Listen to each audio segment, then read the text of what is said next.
नमस्कार। कैसे हैं आप लोग? आई थिंक बहुत अच्छे होंगे और बेहतरीन तरीके से हर पल अपने लक्ष्य की ओर अग्रसर हो रहे होंगे। तो चलिए शुरू करते हैं आज की क्लास। और आज की क्लास में हम देखने वाले हैं अवमूल्यन और अधिमूल्यन।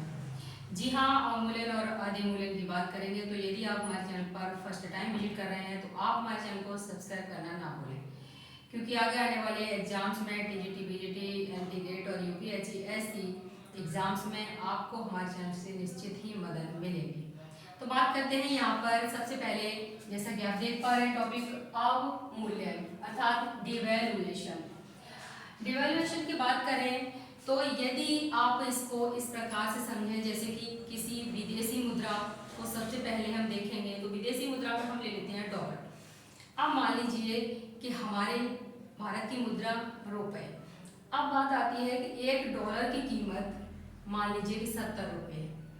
अगर हमारी सरकार जानबूझकर $1 की कीमत 70 की जगह 80 रुपये कर देती है तो ये क्या हुआ?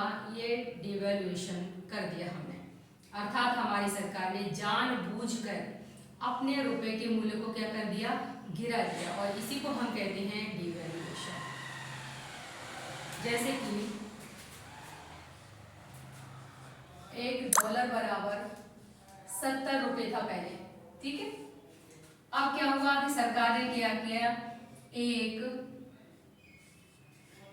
की कीमत कर दी 80 रुपये।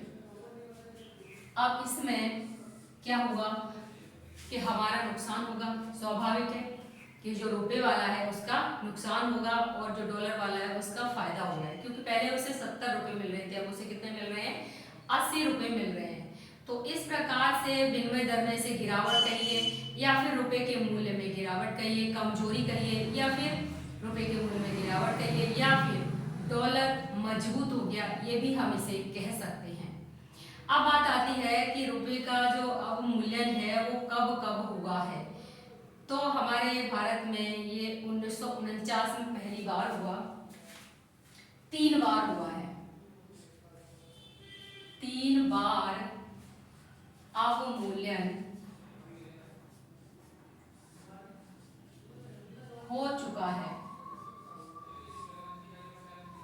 है ना। और 3 बार में सबसे पहले कब हुआ है? तो 1949 को। अब बात आती है कि 1949 को हुआ है या फिर कोई डेट हो, तो डेट है 20 सितंबर 1949 को सबसे पहले हुआ था। 20 सितंबर 1949 को। दूसरी बार कब हुआ? तो दूसरी बार हुआ 1966 में। अब 1966 में दूसरी बार हुआ था और ये हुआ था 6 जून 1966 को। कितना? 6 जून को हुआ। अब बात आती है कि तीसरी बार कब हुआ? तो तीसरी बार हुआ था 1991 में, अर्थात 91 में। अब ये कब हुआ? तो सबसे पहले एक तो ये हुआ 1 जुलाई को, उसके बाद दोबारा से फिर हुआ 3 जुलाई को, और उसके बाद तीसरी बार फिर हुआ 15 जुलाई को। 1, 3 और 15। 1, 3 और 15 जुलाई को। अब बात आती है यहाँ पर कि इसमें यह भी बताया गया कि कितने प्रतिशत हुआ। तो यहाँ पर सबसे पहले हुआ था ये 1 जुलाई को 9.5%, उसके बाद 10.78, 9.5, 10.78, और जो 15 जुलाई को हुआ था वो हुआ था 0.2। तो ये जो हुआ अवमूल्यन 3 बार हुआ है हमारे भारत में, और इसके बाद अवमूल्यन नहीं हुआ। अब हम इसकी डेफिनेशन की बात करें यदि, तो इसकी डेफिनेशन क्या हो सकती है और किस प्रकार से यहाँ पे प्रश्न बन सकते हैं उसे समझ लेते हैं। किसी देश की सरकार द्वारा किसी देश की सरकार द्वारा या प्रशासनिक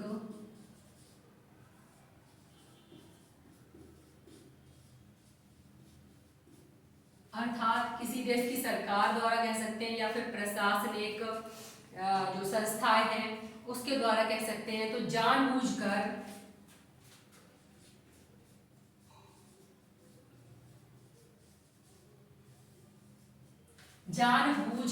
क्या कर रहे हैं, अपनी घरेलू मुद्रा का मूल्य, अपनी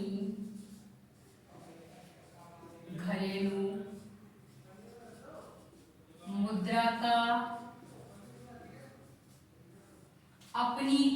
मुद्रा का मूल्य किसी विदेशी मुद्रा के सापेक्ष कम कर देना, किसी विदेशी मुद्रा के मूल्य के सापेक्ष कम कर देना, मुद्रा के सापेक्ष कम कर देना।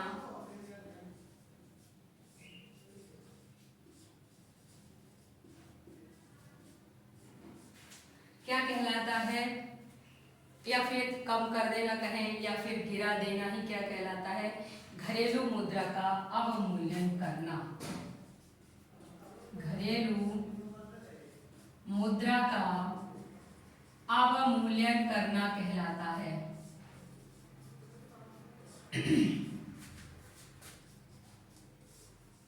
अब बात आती है यहाँ पर कि ये तो हो गया कि अवमूल्यन किस प्रकार से किया जाता है। अब बात आती है कि अवमूल्यन का उद्देश्य क्या है, अवमूल्यन क्यों करती हैं सरकारें, कोई भी सरकार या फिर प्रशासनिक संस्था इकाई क्यों करती है अवमूल्यन। तो अवमूल्यन के उद्देश्य, अवमूल्यन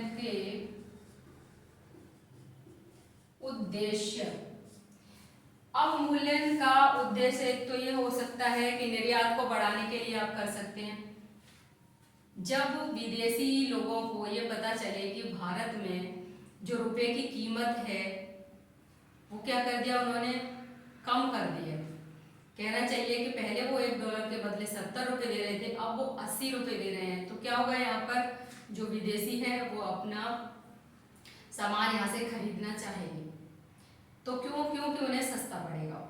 तो इसी प्रकार से क्या होता है कि निर्यात को बढ़ाने के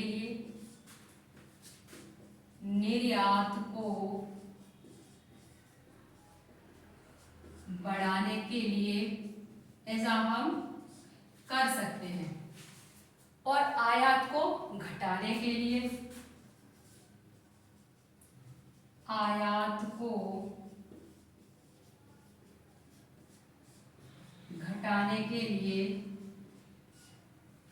और भुगतान शेष या व्यापार के घाटे को कम करने के लिए,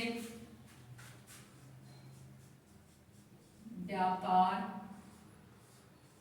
शेष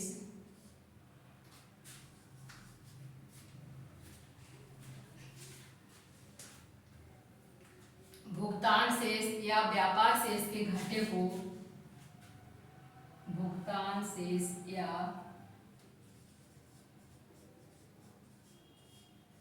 व्यापार शेष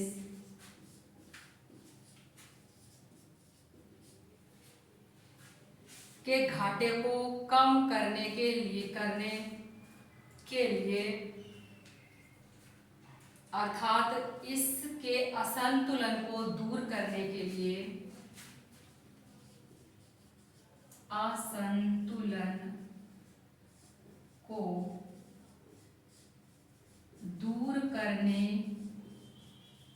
के लिए भी क्या करते हैं, हम अवमूल्यन कर सकते हैं। नेक्स्ट अगर बात करें तो विदेशी मुद्रा भंडार में वृद्धि करने के लिए, मान लीजिए कि हमें विदेशी मुद्रा भंडार में वृद्धि करनी है, तो कैसे होगी, इसी प्रकार से हो सकती है जब हम अपनी मुद्रा का अवमूल्यन कर दें। विदेशी मुद्रा भंडार में वृद्धि करने के लिए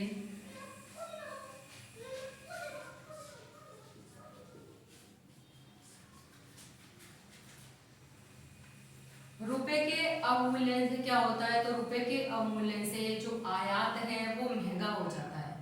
तो स्वाभाविक है कि आयात पे क्या लगा देंगे, रोक लगा देंगे, तो आयात नहीं करेंगे। रुपए के अवमूल्यन से, रुपए के अवमूल्यन से आयात करना महंगा हो जाता है।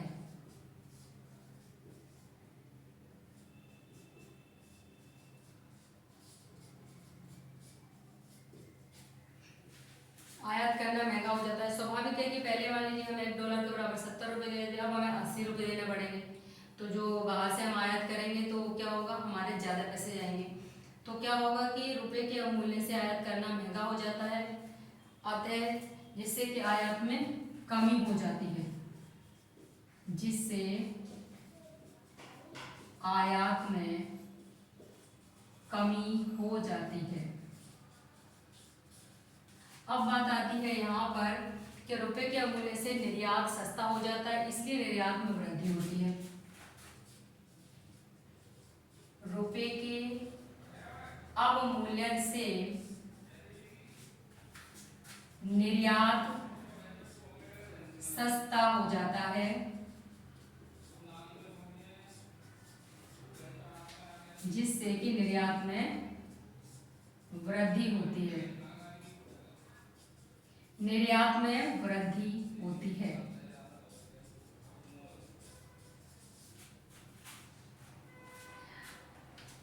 यहीं पर अगर बात करते हैं हम, देखिए अगर निर्यात अधिक हो गया आयात से तो स्थिति होती है अतिरेक की, और अगर आयात अधिक हो गया निर्यात से तो क्या होता है, तो घाटे की स्थिति आ जाती है। और अगर संतुलन की बात करें तो निर्यात में से अगर आप आयात को माइनस कर दे, घटा देंगे, तो निकलेगा आपका संतुलन। अब वहीं पर अवमूल्यन के कारण निर्यात में वृद्धि होती है,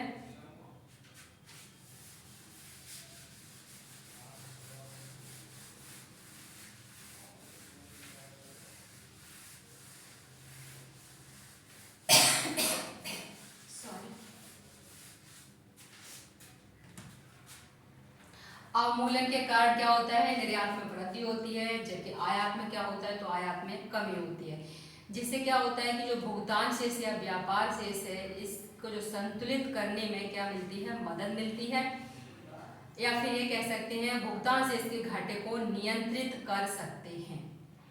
अवमूल्यन से निर्यात में वृद्धि होती है, जिससे कि रुपए की मांग में वृद्धि हो जाती है और बदले में डॉलर प्राप्त होता है, जिससे कि विदेशी मुद्रा भंडार में वृद्धि हो जाती है। जैसा कि अभी हमने जो पॉइंट लिखा उसी को विस्तार में यहाँ पर बता रहे हैं कि अवमूल्यन से निर्यात में वृद्धि होती है और जिससे रुपए की मांग में वृद्धि हो जाएगी, और मांग में वृद्धि हो गया अर्थात बदले में डॉलर प्राप्त हो जाएगा, जिससे कि विदेशी मुद्रा भंडार में वृद्धि हो जाएगी। तो विदेशी मुद्रा भंडार में वृद्धि करनी है तो अवमूल्यन कर सकते हैं।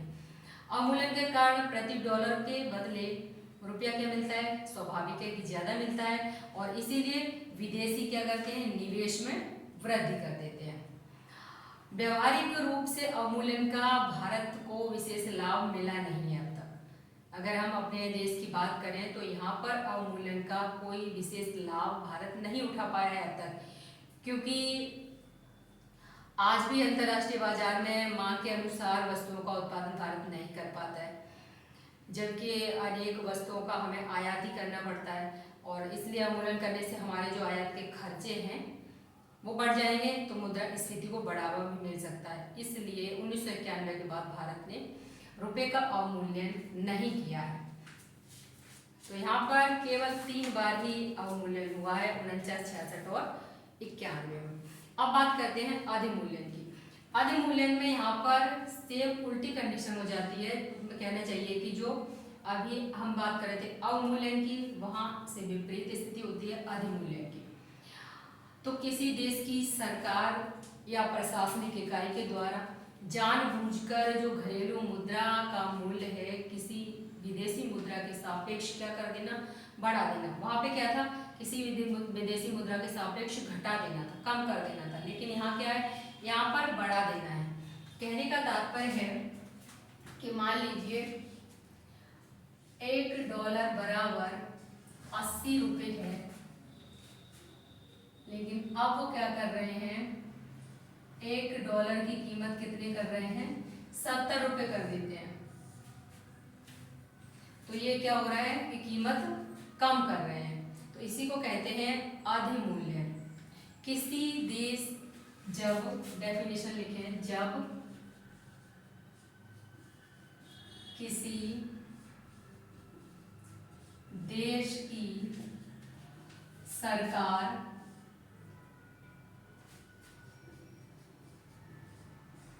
जानबूझकर, जब किसी देश की सरकार द्वारा या फिर प्रशासनिक तंत्र के द्वारा जानबूझकर अपनी घरेलू मुद्रा का मूल्य, अपनी घरेलू मुद्रा का मूल्य, किसके सापेक्ष, अपनी घरेलू मुद्रा का मूल्य किसी विदेशी मुद्रा के सापेक्ष, किसी विदेशी मुद्रा के सापेक्ष क्या करते हैं, किसी विदेशी मुद्रा के सापेक्ष बढ़ा देना या मजबूत कर देना,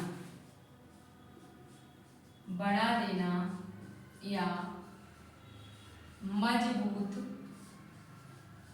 कर देना क्या कहलाता है, अधिमूल्यन कहलाता है। घरेलू मुद्रा का अधिमूल्यन कहलाता है।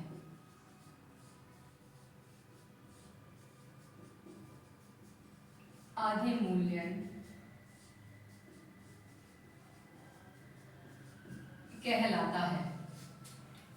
अब बात आती है यहाँ पर कि ये वाली स्थिति क्या भारत में कब कब हुई है। तो इस स्थिति को समझिए कि रिवॉल्यूशन भारत में कभी नहीं हुआ अभी तक। भारत में अभी तक एक बार भी ये स्थिति नहीं आई है कि भारत ऐसा कर पाता। तो ये प्रश्न अक्सर पूछा भी जाता है और ये शायद यूपीएससी में पूछा भी गया था कि भारत ने अधिमूल्यन कितनी बार किया है। तो भारत ने अधिमूल्यन कभी नहीं किया है।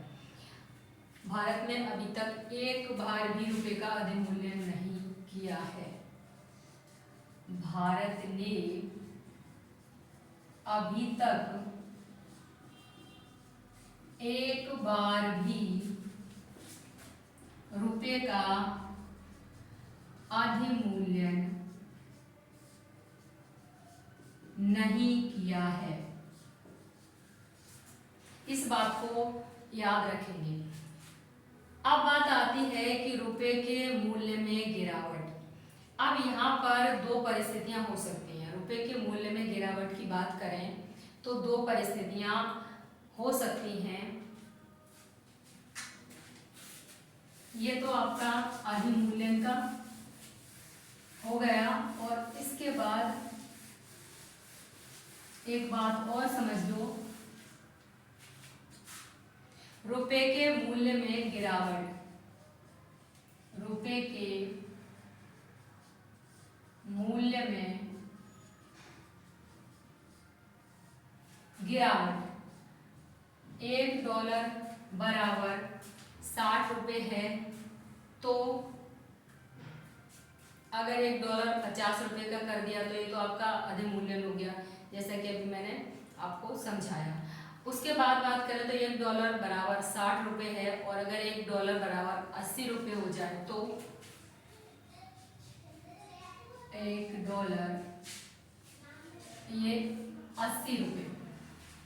तो यहाँ पर जो गिरावट की बात आ रही है उसमें दो परिस्थितियां होती हैं। एक तो होती है बाजार की परिस्थितियों के द्वारा और दूसरा सरकार द्वारा जानबूझकर।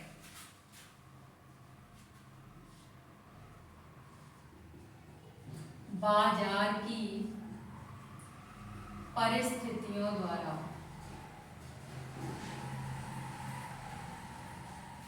और ये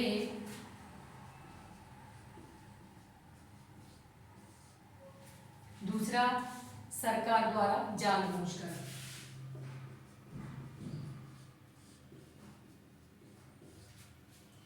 अब बात कर रहे हैं कि बाजार की परिस्थितियों के द्वारा तो ये रुपए के मूल्य में ह्रास होता है।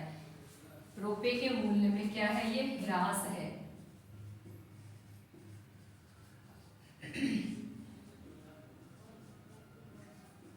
ह्रास है, रुपए के मूल्य में ह्रास है।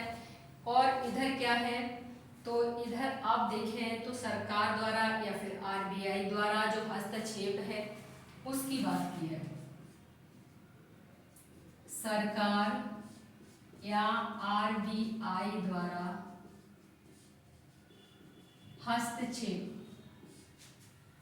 अब जो बात की बाजार की परिस्थितियों की, वो क्या है, तो वो है डेप्रिसिएशन इन रूपी। इसको कहते हैं डेप्रिसिएशन इन रूपी। और वहीं पर जो सरकार द्वारा जानबूझकर किया गया उसे कहते हैं डिवेल्युएशन। ये क्या है, तो ये है डिवेल्युएशन, समझ रहे हैं, ये है डिवेल्युएशन। और वो क्या है, वो डेप्रिसिएशन है। अगर रुपए के मूल्य में वृद्धि हो जाए,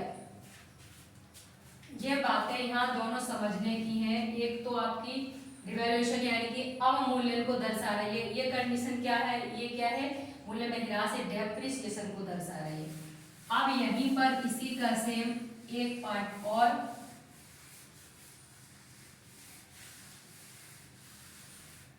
वो है कि रुपए के मूल्य में वृद्धि, मजबूती। रुपए के मूल्य में वृद्धि या मजबूती, अर्थात वही कंडीशन, $1 बराबर 60 है तो $1 बराबर 50 कर दिया, तो $1 बराबर 60 रुपये है और $1 बराबर 50 रुपये कर दिया। तो अब क्या हो गया यहाँ पर एक बाजार की परिस्थितियों द्वारा और दूसरा सरकार के द्वारा, ये क्या, बाजार की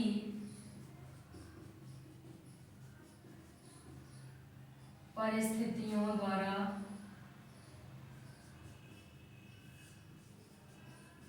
और दूसरा सरकार द्वारा जानबूझकर,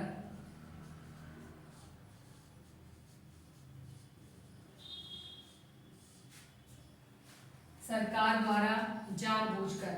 अगर ये वाली कंडीशन है बाजार की परिस्थितियों के द्वारा हो रही है तो क्या है, एप्रिसिएशन, एप्रिसिएशन इन रूपी। और सरकार के द्वारा जानबूझकर किया जा रहा है तो वो क्या है, वो है रिवेल्युएशन। ये आरबीआई या सरकार के द्वारा किया जा रहा है तो ये क्या है, रिवेल्युएशन। अर्थात आरबीआई सरकार के द्वारा जानबूझकर तो रिवेल्युएशन, और यदि बाजार की परिस्थितियों से होता है तो एप्रिसिएशन। जैसे कि रुपए के मूल्य में जब गिरावट हुई थी तब भी एक कंडीशन थी, अब यहाँ पर भी यही कंडीशन है, रुपए के मूल्य में गिरावट होगी तो क्या हो जाएगा, बाजार की परिस्थितियों से है तो डेप्रिसिएशन इन रूपी, और यदि सरकार और आरबीआई जानबूझकर कर रहे हैं तो डिवेल्युएशन हो जाएगा। अगर रुपए के मूल्य में वृद्धि होती है, मजबूती होती है, तो क्या होगा कि जो बाजार की परिस्थितियों के अनुसार होगा तो क्या, एप्रिसिएशन इन रूपी, अर्थात रुपए के मूल्य में मजबूती। और अगर वो सरकार द्वारा या आरबीआई के द्वारा है तो रिवेल्युएशन। तो आज की क्लास में बस इतना ही, मिलते हैं नेक्स्ट क्लास में, तब तक के लिए नमस्कार, धन्यवाद, जय हिंद।